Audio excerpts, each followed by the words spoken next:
Good evening, everyone. My name is Bonnie Burnham, and I'm the president of the World Monuments Fund. It's a great pleasure to welcome you to our one of our evening gatherings that we call Reports from the Field. And sometimes these are reports from the very far afield, places where we work around the world. In this instance, we're going to be talking about something much closer to home, although something that many of you may be completely unfamiliar with, in spite of the fact that it's right here in our own city. The Gertrude Vanderbilt Whitney Studio of the New York Studio School is said to be one of the city's best kept secrets, and is certainly one of its most enigmatic artistic works. And it's something that we've been involved in pondering way forward for several years now, and I'll just give you a brief overview of our involvement with this quite amazing place, and then turn it over to our speakers tonight, who are from the Institute of Fine Arts of New York University, and they've worked with us on the most recent phase of our studies at the Gertrude Vanderbilt Whitney Studio. I myself am a board trustee of the New York Studio School and have been for something like 25 years. So, of course, I have known for a long time that this was the former home and first home of the Whitney Museum. It was, in fact, a group of buildings that were purchased and brought together by the great patron Gertrude Vanderbilt Whitney. She eventually commissioned a friend of hers, artistic friend of hers, Robert Chanler, to create an environment for her own personal studio. It was her way to commission works from her artist friends, who formed her social circle as well, and it was her collection of their works, which were famously not the artist's most important works, but the ones that she thought they might not find it so easy to sell to other people, became the core of the Whitney Museum after having been famously turned down by the Metropolitan. So in those days, this was a kind of salon and meeting place for the early proponents of the New York School. And she was really at the center of that world.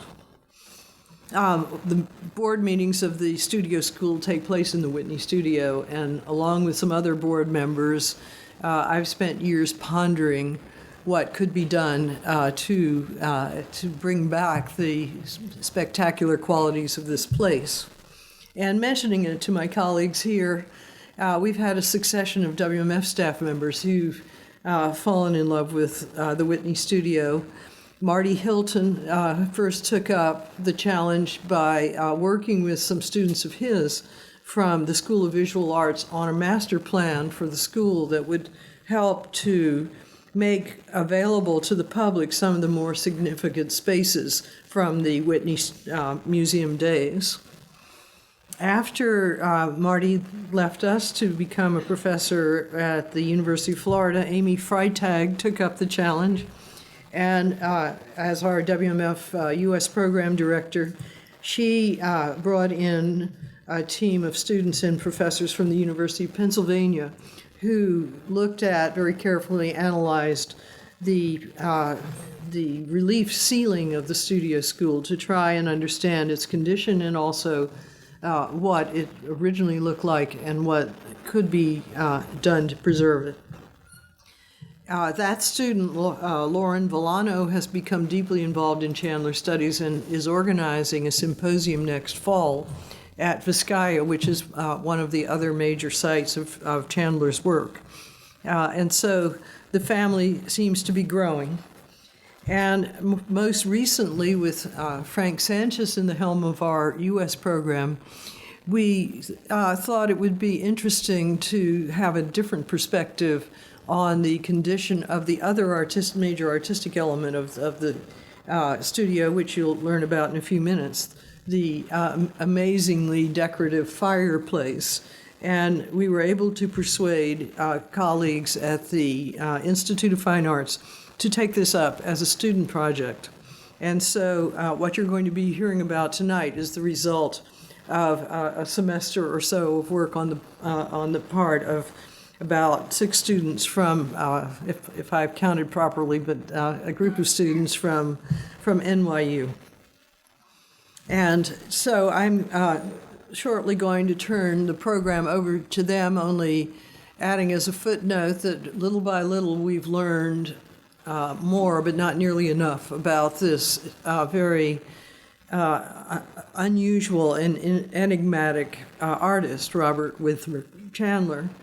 Not a household name today in relation to 20th century art, but very much an urbane figure who is very much ensconced in the art world and in the world of Gertrude Whitney. He was a very close friend.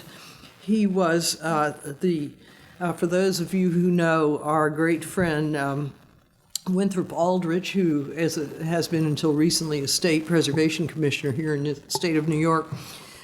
Chandler was his great uncle, and he has wonderful memories of the artist in the house where they all grew up. A spectacular ruin of a 18th century house called Rokeby in the Hudson Valley. And so there are little pieces of information available in the course of our efforts to reveal more.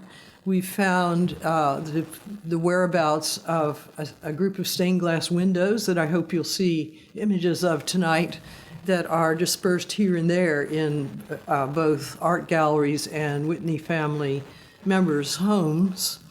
And most recently, a spectacular rediscovery of the decorative screen that was mounted on the wall of the studio next to the fireplace.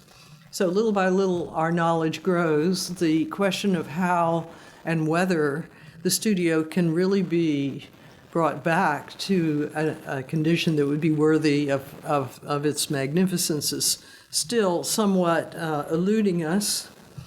But we feel that this exercise with the students at NYU has been very satisfying from our perspective. Our goal was to give advanced students in conservation and art history access to the real day-to-day working conditions of a conservation project and the kind of decision-making that has to be made that's quite different from the kind of decision-making that might happen in a laboratory or even working on an isolated work of art. And so we hope it's been equally rewarding for them, and I'm looking very much forward to hearing their presentation. I'd like to thank Michelle Marincola, who worked with us as the NYU leader on this project, and now invite her to introduce the students who will be making this presentation.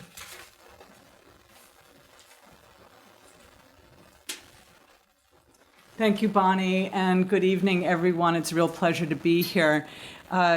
As both a work of art and a piece of architecture, we knew that the fireplace by Chandler had to be a collaborative project, a fully collaborative project. So we were interested in having both PhD students in art history do some more research on this little understood artist, and to have conservation students participate in the project to learn technical study of a complex built environment work, and also to work with Columbia University, which, as you all know, has a wonderful historic preservation program with a conservation division within it.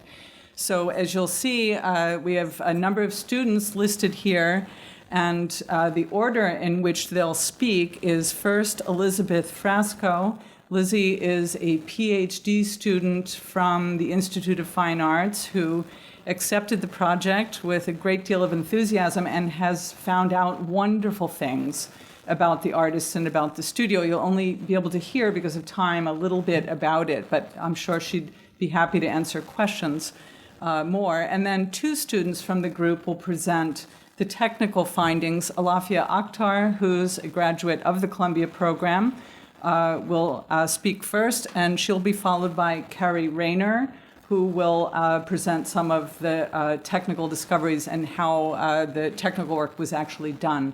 And then we will have a summary and conclusion by Mary Jablonski, who is the professional who actually supervised them. I have to say, I mostly stayed at my desk, and Mary was there on the scaffold with them, and Mary will wrap it up at the end. And as you know, she is on the faculty at Columbia. So a true collaborative project, the kind of thing that we really encourage and love having. So Lizzie, we'll have you first. Thank you.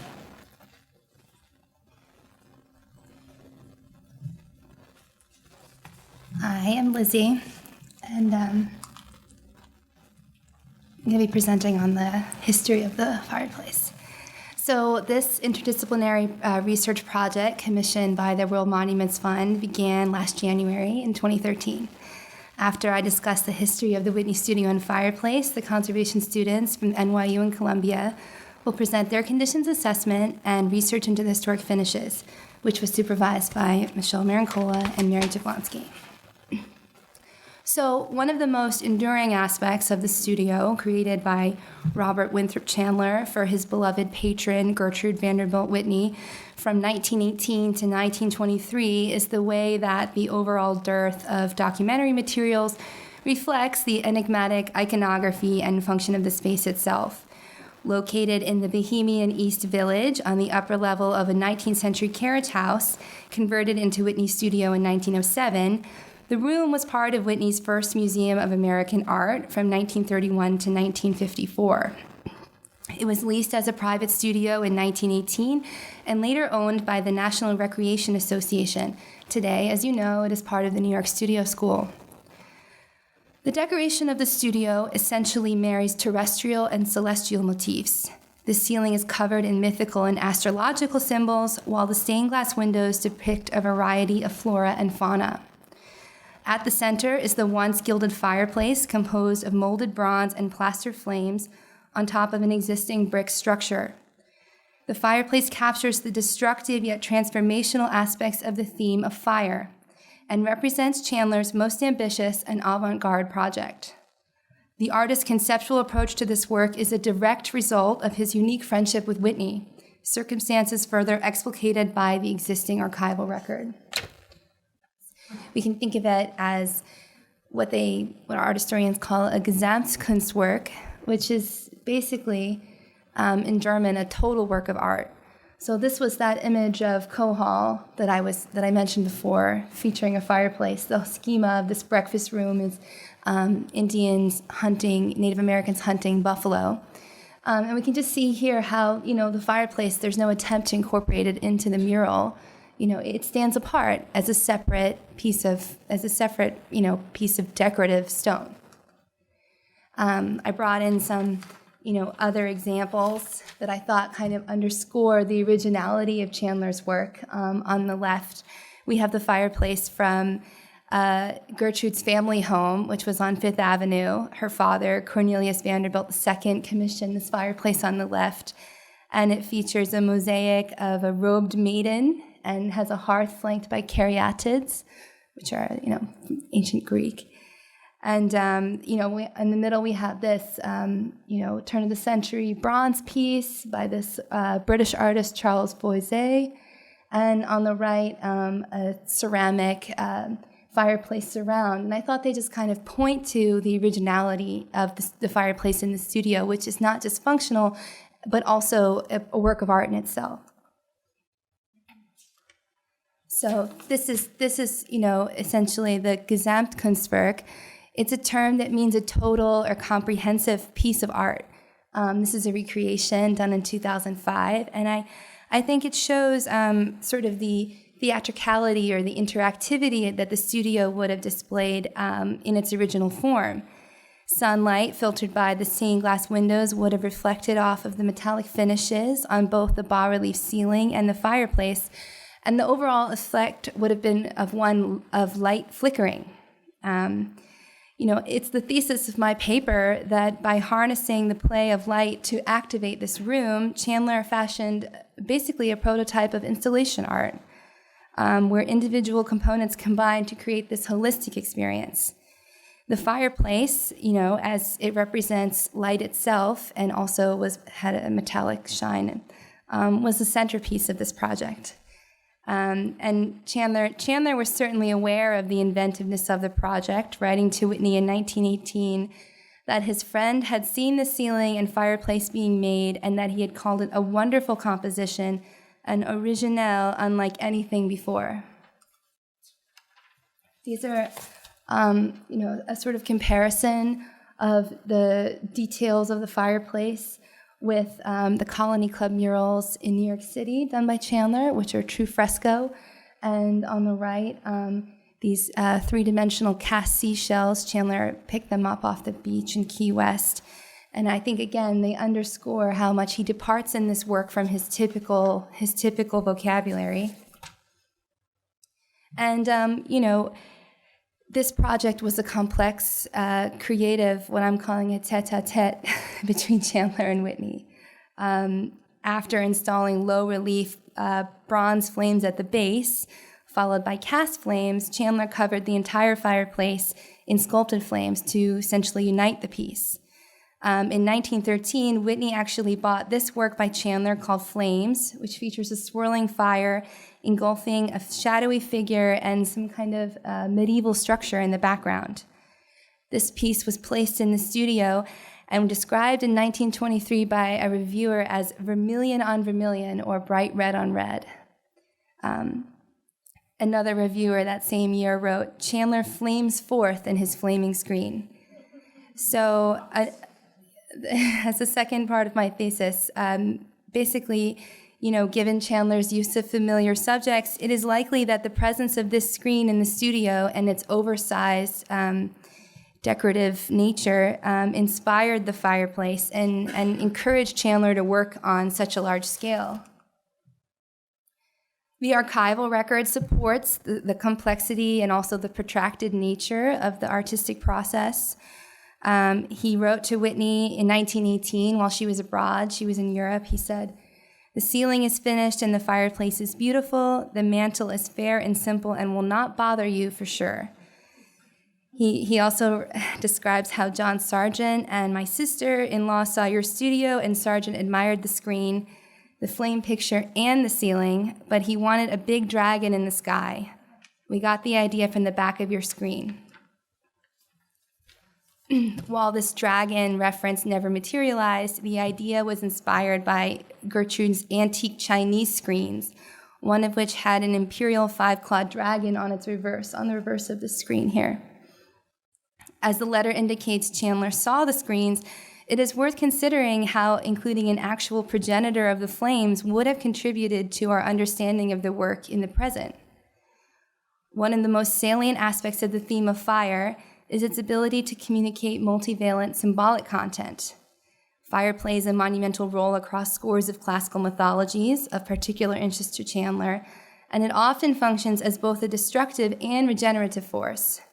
Such characteristics may not have been far from the artist's mind. In another article from 1922, one critic described how one of Chandler's screens depicted a fire bird. This firebird likely references a 1922 screen called Sky Girl, which was commissioned by Chandler's friend Ivan Narodny for a play Narodny had written on a futuristic but primitive world where the natural environment had been destroyed. The screen is certainly reminiscent of the fireplace, where winged creatures, among others, are enveloped by the flames. The similarity in schema between Sky Girl, the fireplace sculpture, and the flame screen, therefore, suggests Chandler viewed fire as both a light and life-giving force, as well as one of destruction and chaos.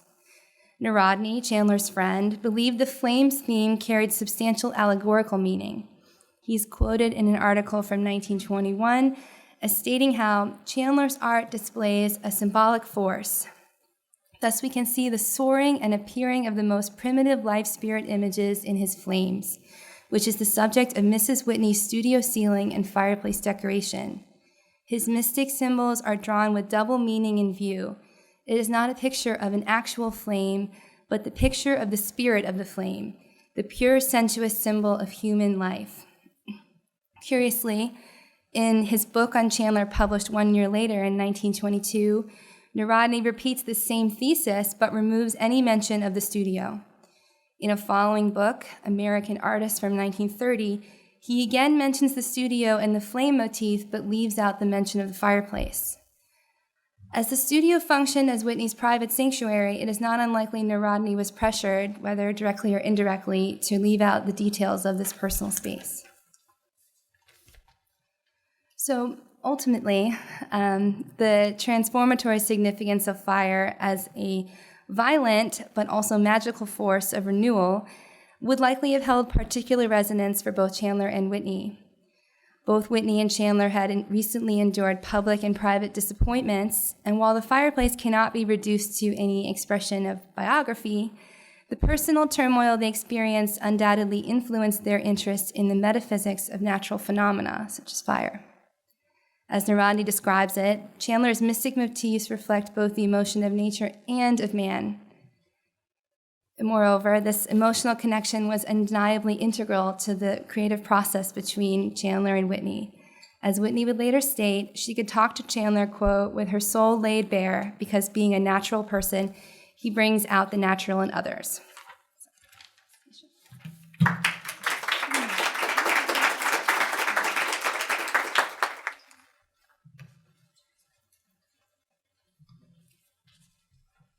Good evening, everyone. I'm Alafia Akhtar, and this is my colleague Kari Rayner, and we are here to present our analysis on the Chandler Fireplace. To begin, we would like to give you a brief overview of the physical construction of the fireplace. Chandler created the bas-relief, plaster ceiling, and sculptural addition to the chimney, which are both still present today. The fireplace, originally constructed of brick, is decorated with cast bronze flames at the base. These were installed in two phases. The first set of flames are in low relief, present on the front elevation, extending from the hearth and ending above the mantel. The second, highly three-dimensional flames, are present at the base of the fireplace on the side two elevations. The bronze castings transition upward into plaster reliefs containing motifs of animals, humans, and flames. The original scheme of the fireplace is believed to have been polychromatic, incorporating a combination of paint, metallic leaf finishes, and glazes.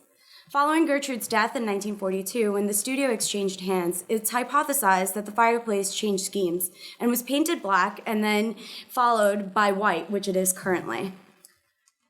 The intricate design of the fireplace and the lack of historic color images documenting the structure during its creation and after completion necessitated a thorough analysis. My colleagues and I conducted a conditions assessment and materials analysis in order to formulate a treatment proposal and attempt to visualize the original fireplace. 70 samples were taken and analyzed in cross-section through microscopic examination and instrumental analysis. Reveals were also performed both on-site and at the NYU's Conservation Center to determine the application of finishes by the artist. The fireplace was visually examined prior to any analysis. Documentation of the conditions and corresponding photographs were taken on site. Heavy soiling was prevalent throughout the fireplace, causing many of the figures to be unclear.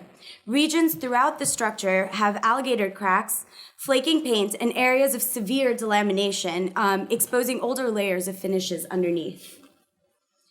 The freestanding flames at the midsection of the fireplace are attached using iron wires. Some are partially cracked, revealing composite material underneath the plaster layer, while others have entirely detached, exposing the structural wires underneath. Yellow staining and powdery plaster is also visible at the top of the chimney, which is most likely due to water damage from the roof into the coved area where the ceiling and the chimney meet. Deflection was also noted at the base of the hearth. To get a better understanding of the overall conditions, they were digitally mapped and color-coded. This is an example of the front elevation, just to show how they were mapped.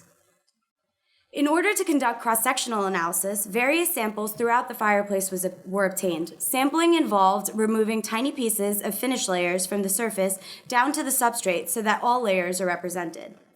A total of 70 samples were taken. The sample locations were chosen to represent areas with different substrates such as brick, metal, plaster, different elevations, and figural versus non-figural elements.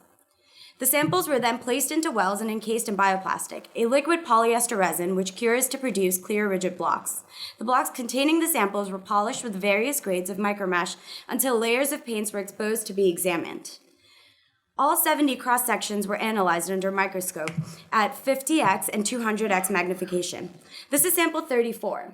So number 1 is the plaster substrate. 12 through 15 are the overpaint layers, and everything in between consists of things such as copper leaf, aluminum leaf, paints, glazes, all part of the multiple decorative original campaigns. As you can see here, some of the layers are very thin and barely discernible, even under magnification. Samples were also analyzed in UV light. Different fluorescence helps to see otherwise difficult layers such as primers and glazes, and also to confirm the number of layers in each sample. Another form of analysis was a reveal, in which a technique where newer finish layers are removed in an attempt to uncover historic finishes and their application. For the reveals at the Conservation Center, removal of overpaints were first attempted mechanically using scalpels, then chemically using paint strippers. The chemical reveal allowed for removal of both white and black overpaint, exposing silver leaf covered in brown glazes. In an attempt to see if more layers could be exposed on site, 2 reveals were performed directly on the fireplace. The location of these reveals correlated to previously sampled regions where cross-sections showed red and green paint layers.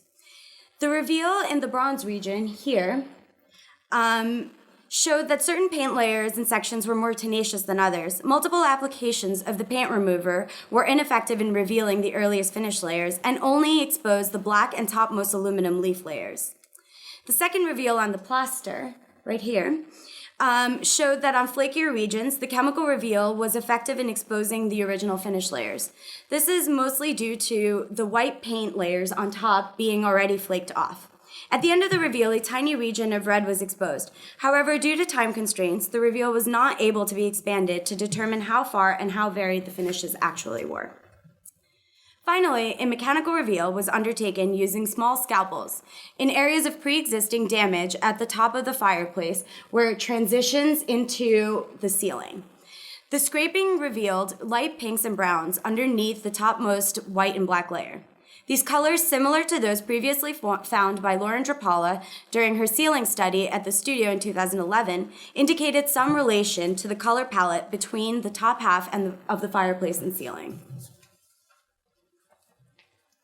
Thank you, Alafia. I'm going to continue with our instrumental analysis.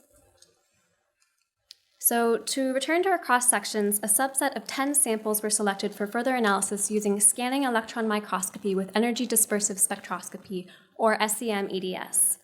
This instrumental technique generates a magnified image of the sample at a very high resolution, and it also allows for elemental analysis. We had the opportunity to further study 2 of these samples using equipment at the Metropolitan Museum of Art's Scientific Research Department. We used both Fourier transform spectroscopy, or FTIR, and Raman spectroscopy to more conclusively identify various pigments. Of the 70 paint samples taken, 12 were found to be incomplete. So this means samples which do not contain the substrate through overpaint layers, but rather are fragmentary in nature. This complicated our analysis and was likely due in part to water damage and in part to Chandler's use of experimental media. In general, up to 25 layers of metal leaf and paint and anywhere from 2 to 10 finishes total were found per sample. More finishes were represented in the cross-sections from the base of the fireplace and less from the top. As Alafia mentioned earlier, the color scheme at the top of the fireplace, as observed in cross-section, seemed to be fairly consistent with that of the ceiling. In trying to determine an overall pattern of finishes, we looked for correlations between the samples. An early layer with blue and red particles is found on both brick and plaster substrates and appears gray-brown to pink-brown in cross-section. This is represented in 26 of the samples. Of the valid samples, only 9 or 15% contained bright colors such as greens, reds, and yellows. These colors were restricted to early finishes and were only found in samples near the base of the fireplace. Aluminum and/or copper leaf were identified within all of the 10 samples analyzed. This was the major contribution of SEM-EDS at the Conservation Center. Other information gained pertaining mostly to the composition of overpaint, which we were less interested in. In the 2 samples examined at the Metropolitan Museum of Art, a number of pigments were identified. These findings raise questions about period materials and Chandler's techniques. For example, lapis lazuli was relatively rare for this time period and would have been expensive, so it's an unusual pigment to find within a decorative piece. The discovery of synthetic dye pigments is also unusual, and both of these findings together suggest that Chandler was mixing his own paints. And this really speaks to Chandler's fine arts background and mixed media approach. We also examined green layers in these samples, and up to that point, we had thought that the green could either have been resulting from bronzing powder, which was commonly used in historic finishes at the time, or it could have been a colored glaze layer. But our analysis showed the presence of elements which are typical of copper corrosion products surrounding fragments of copper leaf. This suggests that a layer of copper leaf had partially deteriorated, resulting in green corrosion. Examination with FTIR showed relatively close matches for copper stearate in one example, which you can see here, and cupric palmitate in the other, and both of these also likely represent corrosion. This is unfortunately not enough information to conclusively rule whether the green layer is a result of the degradation of copper leaf or whether the corrosion products are a component of a bronzing powder. Upon thoroughly investigating the fireplace at a microscopic level, we then returned to the bigger picture. Various color-coded maps were created, indicating different characteristics of the samples in an attempt to find a correlation between them which could suggest the appearance of finished campaigns overall. And these are two examples here. It became clear during the course of this study that there was no singular original finish to the fireplace. Instead, it likely evolved significantly over the course of 5 years and has multiple original finishes. We hypothesized that the scheme with the brighter colors seen at the base of the fireplace was created first. Afterwards, the ceiling was likely created utilizing a pastel palette, and then the fireplace and ceiling were integrated.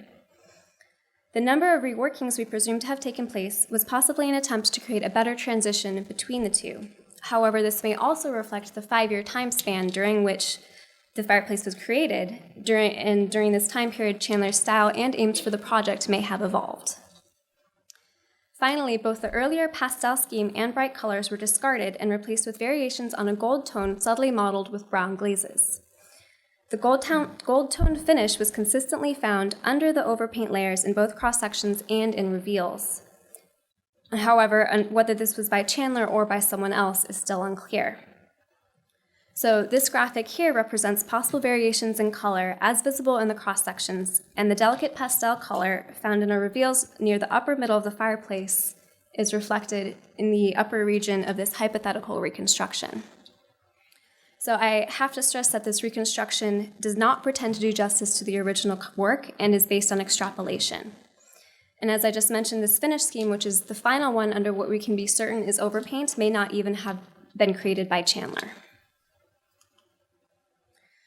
A significant number of unanswered questions still remain due to lack of archival documentation and the complex nature of the object. So these are some of the outstanding questions. But the last one that I want to elaborate on is the relationship of the fireplace to the room as a whole. We actually found silver-colored leaf underneath overpaint on the wall adjacent to the fireplace. And although researching this was outside the scope of this project, further research could be done to determine how the fireplace and wall were integrated. So to briefly conclude, this project was a valuable opportunity to study and to better understand a little-known and underappreciated work by Robert Winthrop Chanler, and it's really a remarkable work well worth preserving. I'd like to thank everyone here up on the screen, and thank you so much for listening.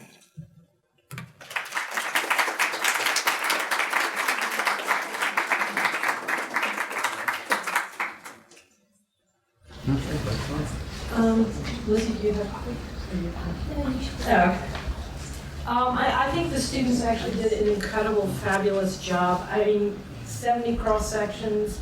You have no idea how long that takes to analyze. It was just sort of amazing. And they really sort of pulled strands and pieces out, and I think really put together some incredible findings. What happened after that, of course, is that cross sections are useful. The problem is that sometimes you can't quite figure out what all these little tiny pieces are. So the World Monuments Fund actually asked me if my firm would come in and do a reveal, 1 foot by 1 foot reveal, which we did. and you can see the locations here. The choice was made that we wanted to include both flames and figures to see whether or not anything was pulled out in any specific color. So what we did was we started picking away, and this was picking with a scalpel. We did try using some chemicals and found that muddied things too much, so we ended up picking away here. But the first finish we found on there was an aluminum leaf, and over it was a brown glaze. And the question is, was this Chandler or not? The students had really identified this. And it was an appearance of a gold tone. And I was like, is this really Chandler?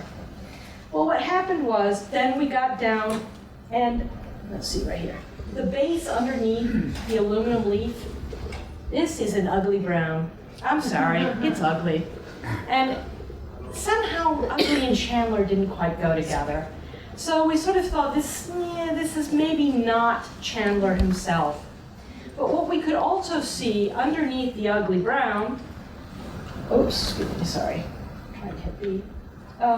is this green glaze here.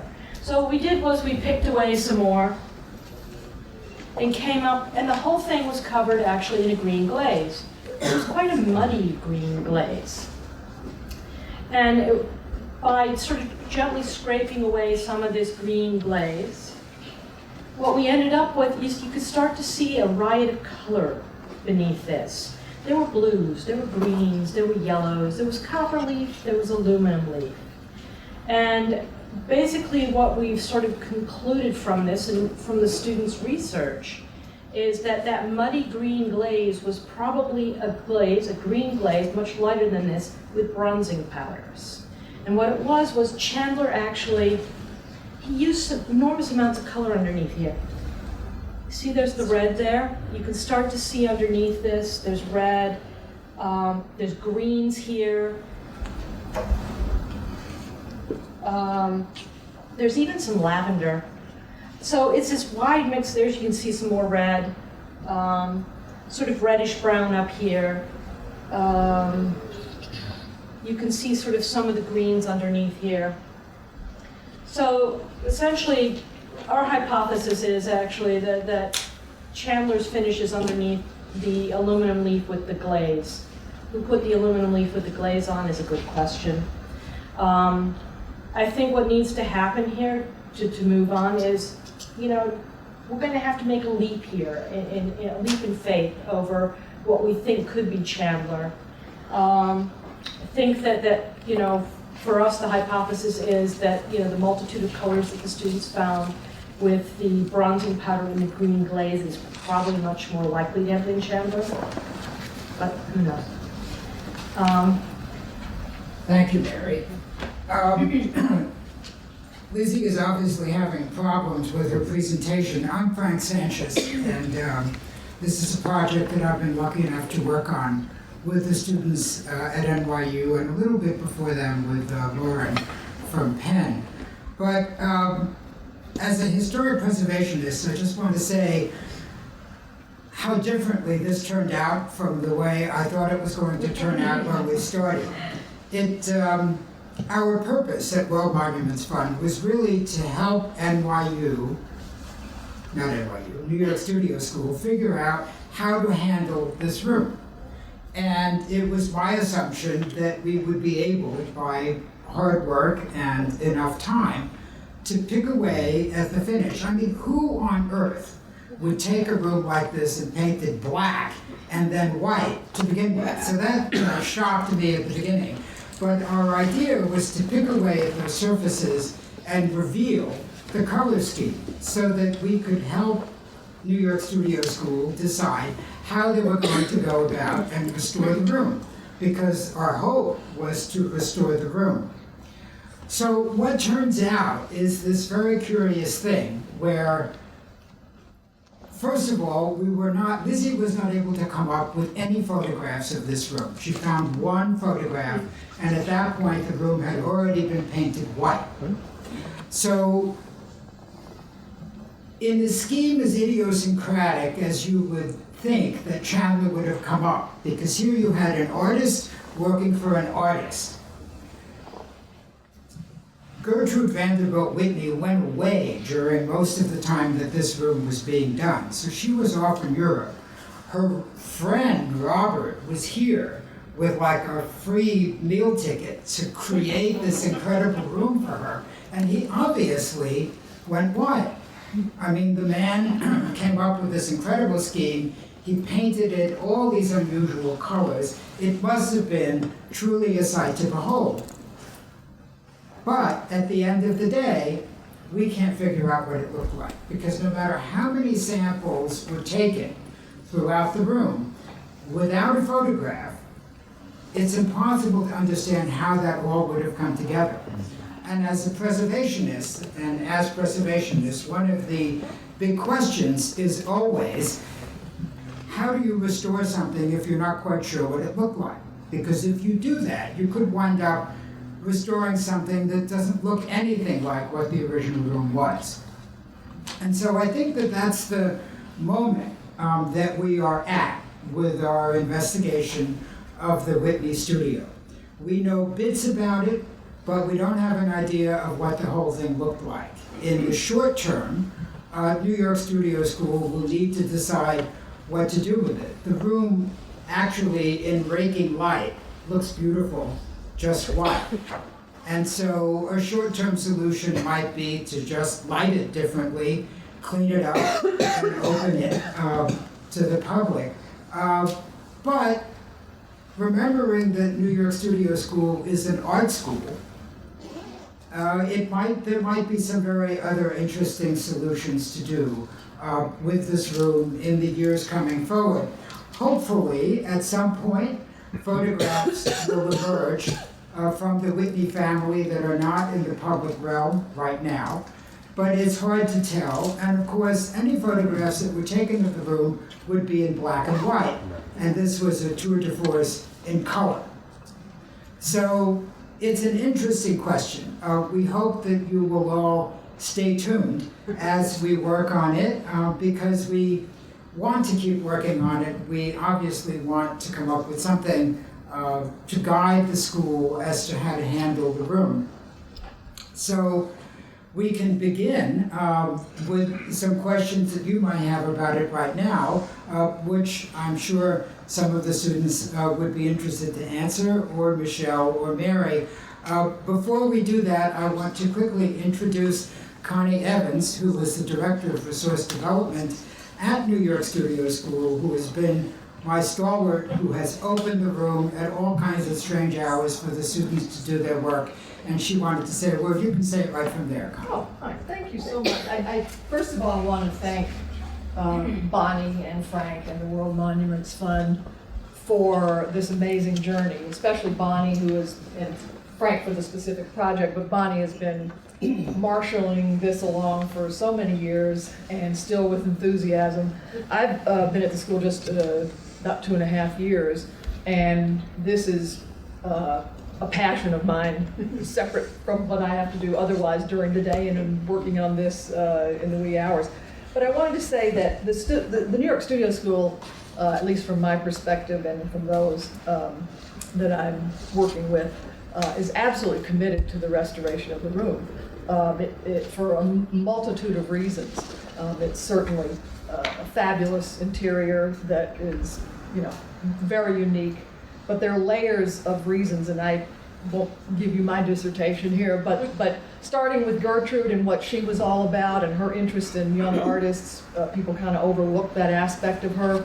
That carries through to what the New York Studio School does in terms of its role in art, to what this project was all about, with students working to get to the bottom of the room and so on, and we'll hopefully continue on to do the conservation.